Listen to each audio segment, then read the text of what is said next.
Ireland বাংলাদেশের যে খেলাটি আসলে খুব অসাধারণ একটি খেলা।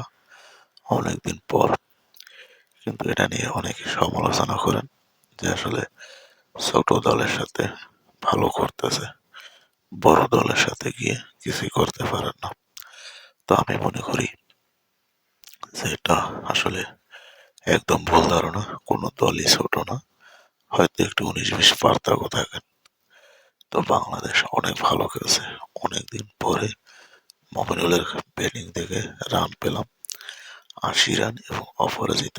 আমি আশা রাখি যে আগামীকাল সে সেঞ্চুরি করবেন, সেই প্রত্যাশা তার কাছ থেকে রাখি। এবং নতুন যে প্লেয়ার জয়, সে 169 রান করে অপরাজিত। আমি তার কাছ থেকেও আশা করি সে যেন কালকে আর 31 রান করে ডবল সেঞ্চুরি মালিক হতে পারেন, সেই দোয়াই তাদের কাছে চাই।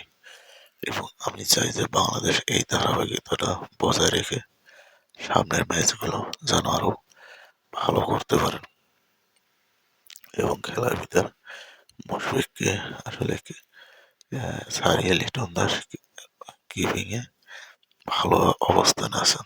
তো বন্ধুরা, আজ এ পর্যন্ত। ভালো ভিডিও নিয়ে আবার হাজির হব। ধন্যবাদ।